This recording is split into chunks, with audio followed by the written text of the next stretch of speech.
Camino, buenos días, bienvenida a esta biblioteca de la Facultad de Enfermería, Fisioterapia y Podología.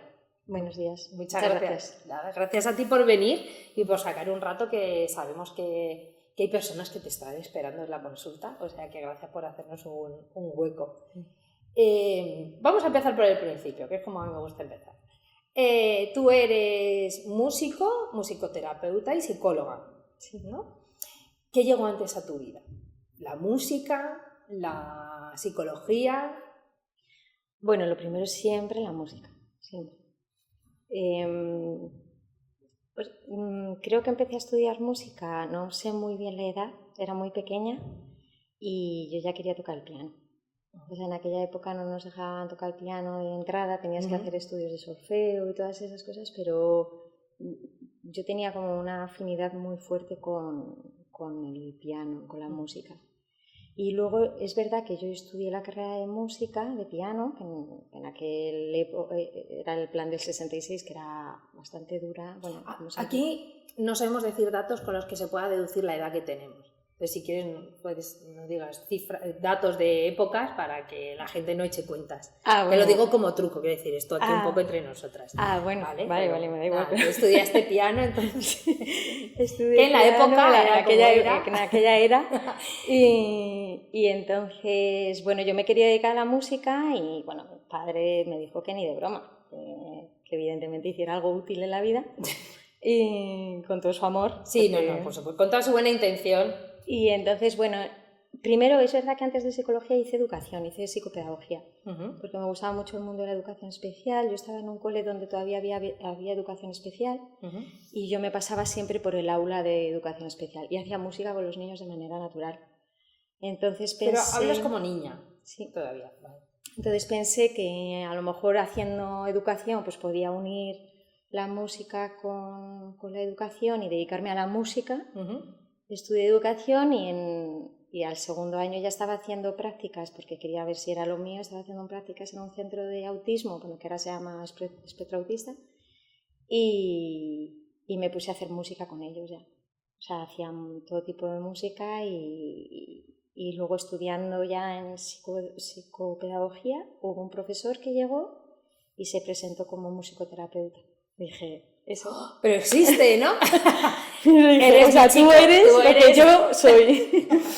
Y entonces me terminé la carrera de educación, estudié musicoterapia en Vitoria, en un máster, y ya a raíz de ahí luego empecé a añadir estudios, pues eso, de psicología, filosofía y humanidades, bueno, muchas cosas. Tú tienes muchos títulos en casa, pero... Bueno, pocos para todo lo que hay que saber. Bueno, pero eso ya, esa frase ya significa mucho, ¿no? De cómo piensas tú. Pero todo ello al final enfocado, ¿no?, a lo mismo, ¿no? Al enfocar a la persona, ¿no?, de una forma global y a poder ayudarla, que al final es lo que tú haces. ¿Trabajas con niños, con adultos?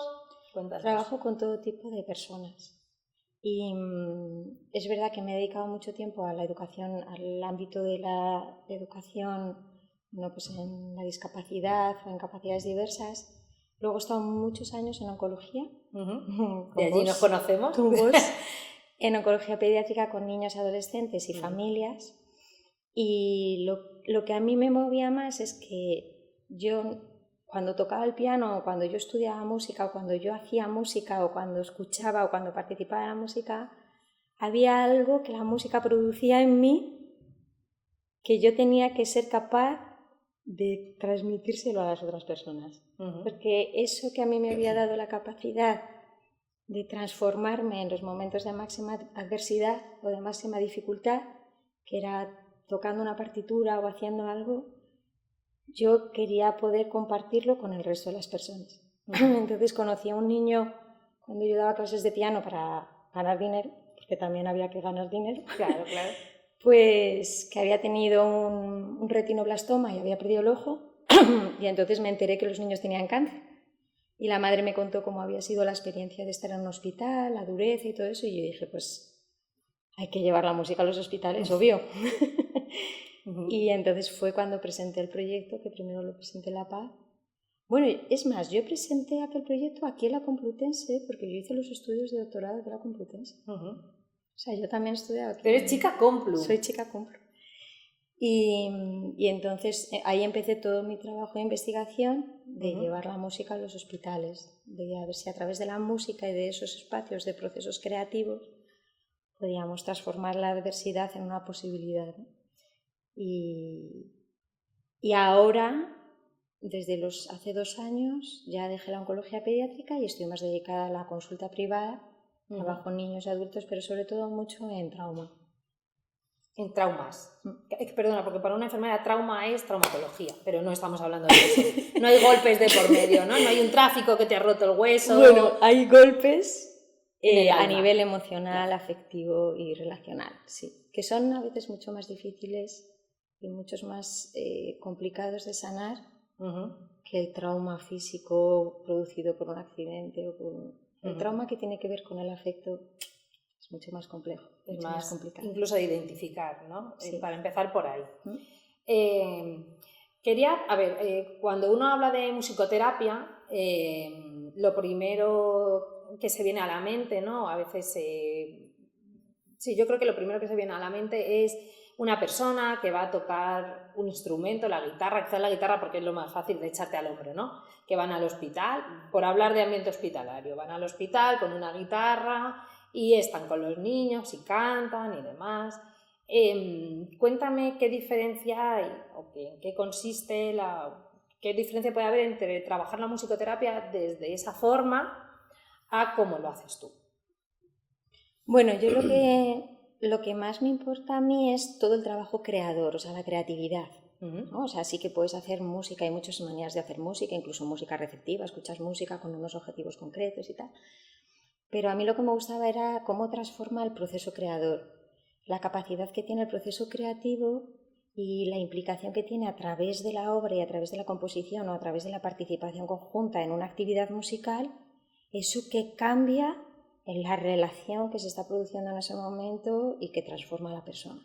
Es decir, no se trata tanto de que la música te cambia, sino cómo tú a través de hacer música vives unos procesos internos que te transforman y que te colocan en otros lugares que son diferentes, bueno, pues a lo que estamos acostumbrados de todo el intelecto, lo cognitivo, lo racional, ¿no? O sea, el arte tiene esa capacidad de colocarnos en otros lenguajes muy diversos que nos hablan, que nos explican y nos comprenden. Pues a mí lo que me gustaba era participar y hacer participar a las personas del proceso creador. De un lenguaje que yo conozco, que es el musical, pero que muchas veces a lo mejor incluso acabamos pintando o acabas bailando, o yo qué sé, pues tú lo has visto, ¿no? Hemos hecho poner música a películas o hacer películas y hacer nuestras bandas sonoras. Entonces yo creo que es como poder sacar el músico que cada uno llevamos dentro para poder convertirnos en protagonistas de nuestros propios procesos, ¿no? A través de nuestra propia voz. Casi te diría que lo que más me gustaba era cuando yo ya no me podía casi salir de la escena y dejas a la persona haciendo música y que ya está ahí en una relación íntima en la que ya está hablando y hablándose. Entonces no es tanto tocar la guitarra y hacer música para otro. Quizás eso tiene más que ver, creo, ¿no? Corrígeme, a todos nos pasa, yo creo que esto es algo universal, escuchar música y te ayuda a tener, dependiendo de la música que escuches, o te hunde más en el pozo, ¿no? Que a veces hasta lo provocas de, Dios, tengo el corazón roto, me voy a poner a Malú para todavía hundirme más, a ver si puedo llegar más hondo, o me voy a poner otro tipo de música y al revés, ¿no? Como intentar, voy a intentar, en vez de tirar para abajo, voy a ver si tiro un poquito para arriba, que esto a lo mejor se me está yendo de las manos. Bueno, para hacer deporte, por ejemplo, ¿no? Pues también puedes ir a hacer deporte, pero bueno, en fin, por poner el ejemplo de la música, ¿no? Entonces, entiendo que hay una manera de trabajar. Es por entender las diferentes maneras. Yo a ti te conozco cómo trabaja la musicoterapia y sé que no es ir a cantar, ¿no? Ir a un rato a cantar con un paciente o con un niño o un adulto en una sesión, pero que eso también de alguna manera entiendo que ayuda, ¿no? O sea, que es otra manera de hacer la terapia enfocada de otra forma, igual que hay diferentes maneras de trabajar un psicólogo, pues hay diferentes maneras de trabajar de un musicoterapeuta. O sea, la música nos pertenece a todos los seres humanos por el hecho de ser personas. O sea, todos los seres humanos tenemos la capacidad de hacer y de recibir y de vivir la música, ¿no? Y eso, entonces, la música solo les pertenece a los musicoterapeutas o a los artistas, pues no. Afortunadamente todos tenemos. Y ya los griegos nos enseñaron que los diferentes tonos o melodías o maneras, los intervalos de la música tienen esa peculiaridad o esa capacidad de afectarnos, ¿no? De producirnos diferentes estados de ánimo. Es claro que todos utilizamos la música y hacemos de la música pues es una herramienta pues para o deprimirnos, animarnos, y una cosa que es muy poderosa, que es acompañar. La música nos acompaña y nos permite estar en esa dimensión en la que sabemos que no estamos solos. Eso es tan importante. Ahora, ¿qué hace la musicoterapia? Pues utilizar la música, sobre todo los que somos músicos, que sabemos el lenguaje, sabemos como la particularidad que tiene cada... Bueno, pues como tú con la farmacología o con los procedimientos que haces, que es decir, si hago esto voy a cambiar esto, ¿no? Pues yo con el lenguaje de la música sé que si hago una determinada, cambio el tempo o cambio el tono o cambio determinadas cosas, voy a producir. La musicoterapia, ¿qué hace?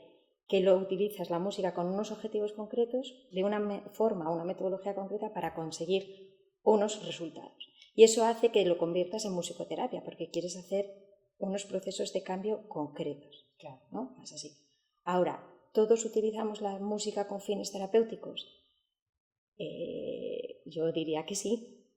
Yo, fíjate, estaba pensando, yo como madre, con mis prácticamente nulas habilidades musicales, que tú ya sabes. Tú eres una artista, la verdad. Verdad. Tú, no sé, vamos a contar una anécdota. No sé si tú recuerdas, a lo mejor no lo recuerdas, aunque quizás fue un poco traumático para ti, puede ser, o sea, quizás tú estés yendo a terapia para superar aquello. Hace muchos años, yo visitaba mucho tu sala, iba muchas veces, yo cuando entraba a mi turno tenía que pasarme, hola Camino, ¿cómo estás? Porque Camino siempre estaba trabajando, muchacha, iba allí y tenía que si un piano, que si una batería, y una vez intentaste que tocara un instrumento de viento, que parece ser que todos los niños eran capaces de tocar y sacar algún tipo de melodía, y que yo era incapaz. ¿Tú te acuerdas de que yo, por más que soplaba, aquello no salía nada? Que decía, pero si no me lo puedo creer, era como, estaba estupefacta, pues decía, es que no me puedo creer que no seas capaz de con esto. Pero porque ese no era tu instrumento. Claro, va a ser eso, ¿no? Tú como buena terapeuta lo subiste a reconducir, pero fue un fracaso absoluto. Bueno, no pasa nada, ya está, ¿no? Una no puede ser prácticamente perfecta en todo, como Mary Poppins, tiene que reconocer sus limitaciones. Y yo con los niños, con mis hijos, que son muy chiquititos todavía, tienen 20 meses a día de hoy de la grabación de esta entrevista, con ellos, sobre todo con Álvaro, pero con los dos me pasa que cuando ya empiezan a tener rabietas, ya estamos entrando en el maravilloso mundo de las rabietas, entonces lo que hago es que empiezo a cantarlas. En concreto, ¿cómo se llama? Al corro de la patata. No sé qué tiene esa canción, a lo mejor tú me lo puedes explicar en otro momento. Al corro de la patata tiene un poder que estén enrabietados, perdidos, pero si les cojo de las manos y empiezo al corro de la patata, ellos como que hacen plip, desconectan de lo que sea que le esté produciendo la rabieta y ya empezó la cosa, empiezan a sonreír, empiezan a... Entonces, que esto es una ridiculez, quiero decir, pero es verdad que la música sí que consigue de alguna manera, incluso en más chiquititos, simplemente dar palmas, el sonido repetitivo quizás, les calma. Es que es verdad que tiene un poder mágico que me parece fascinante. Entonces, qué bien que los profesionales, el saber, ¿no?, cómo utilizarlo. Pero no, fíjate que dices que es una ridiculez y que para nada lo es súper importante lo que estás diciendo, porque la música es tan obvia que parece que es, bueno, que bueno, es ridículo, ¿no?, cómo vas a utilizar eso. Y la música tiene tantos componentes internos, o sea, como el ritmo, la melodía, la armonía, pero luego sobre todo el afecto. Es la manera en la que tenemos de cantar y de dirigirnos al otro, cómo hacemos los pulsos, cómo hacemos las pausas, cómo estamos haciendo y cómo los niños entran de repente en esa sinergia, en esa capacidad que tiene. Date cuenta que la música está afectando a nivel cognitivo, porque tienes que atender, tienes que memorizar, tienes que procesar toda la información. A nivel físico, como tú estás diciendo, que les coges de la mano, ¿no? Y tienen que empezar a hacer un pulso y tienen que empezar a hacer una cosa, ¿no? A nivel social, porque ya te pones en relación, ¿no? y a nivel espiritual, ¿no? Toda la dimensión que tiene también trascendente. Pero todo eso, con el corro de la patata, todo eso está pasando en algo que es breve, que es sencillo, que es asequible para un niño y que se lo está transmitiendo la voz de su madre, ¿no? Que es la voz que bueno, casi la primera, claro, por no ser la primera, ¿no? Que en el momento del maternaje, de todas esas cosas, como le calmabas tú era a través de tu propia voz y de mecerlo, ¿no? Como tenemos las canciones de cuna. Era lo que me estaba viniendo a la mente, como en la canción de cuna es que me emociono, perdonar, el momento que conectas con ellos. Y es verdad que es una conexión que no se tiene de ninguna otra manera con ninguna otra persona. Claro que sí. Y tú que has trabajado tanto en neonatos también, ¿no? Pues eso, como cuando tú coges a un bebé y lo acunas y lo meces, se produce una alimentación afectiva, nutricional, porque los seres humanos somos seres relacionales. O sea, no es que seamos seres sociales porque luego ya nos relacionamos, no, es que somos intrínsecamente seres.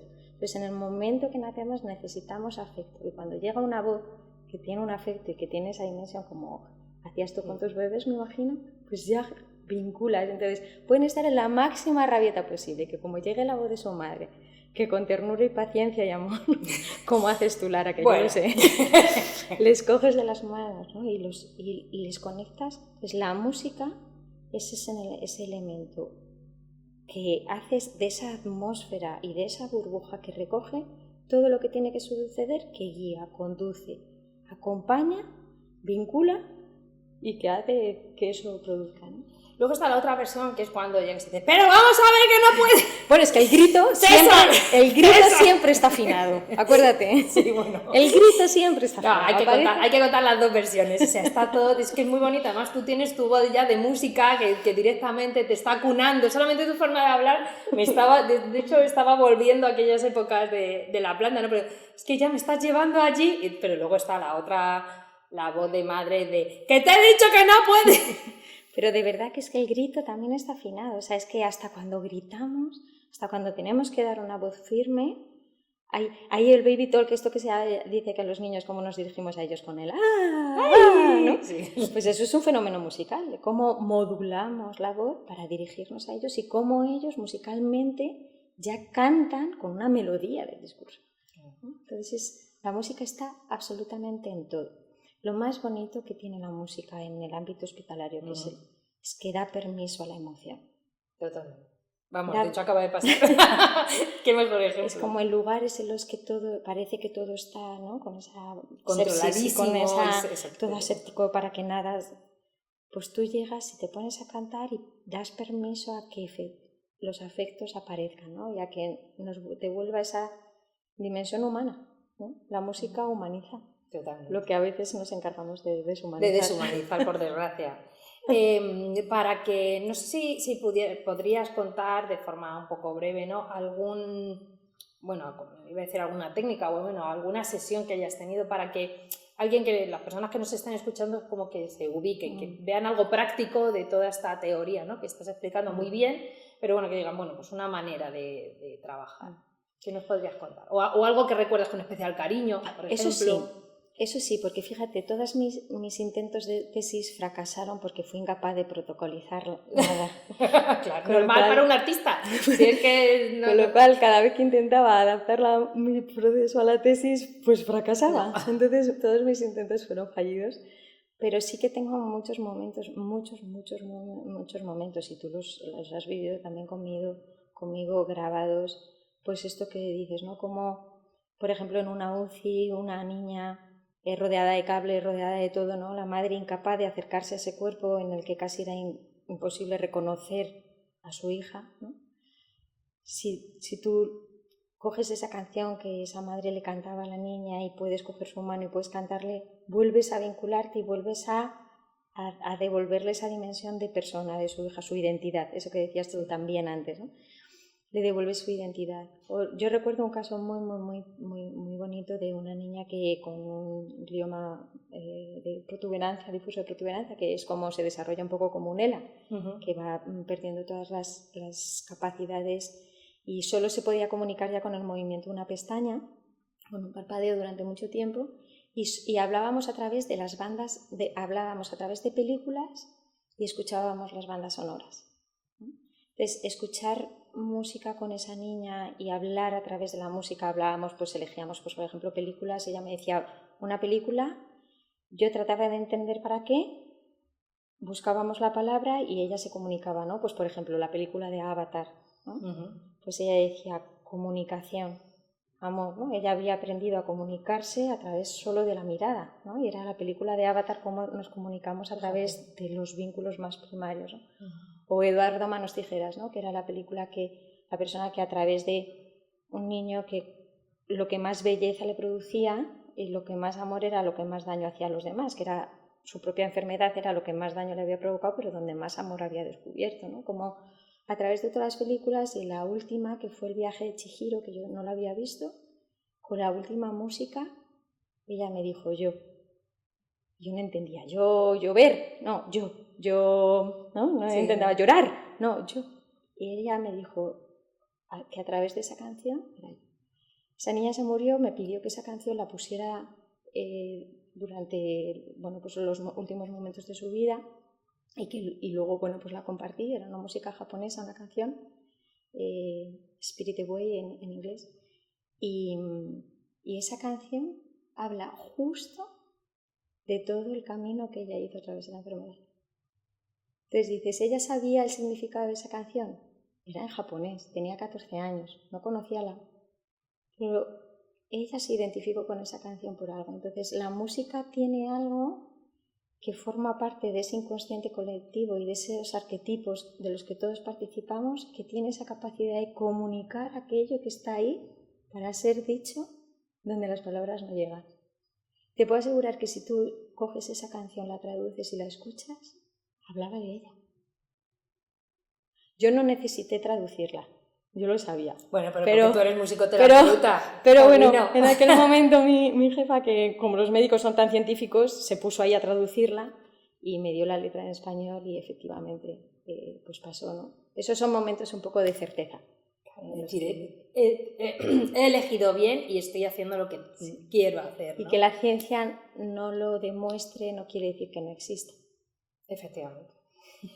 Como científica tengo que decirlo. De hecho, yo creo que la ciencia también trabajamos en eso, en todo eso que todavía tenemos que aceptar, que hay cosas que pasan y que no tienen explicación, que algunas a lo mejor terminarán teniéndola y otras simplemente sabemos que ocurren. También hay que vivir con esa ambivalencia, ¿no? Que esto es un aprendizaje también que te da la maternidad, el vivir con la ambivalencia constante de un montón de cosas.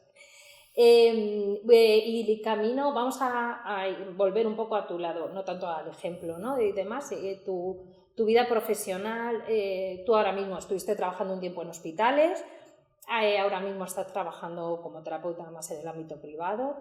¿Cómo te ves? Pregunta de oferta de trabajo.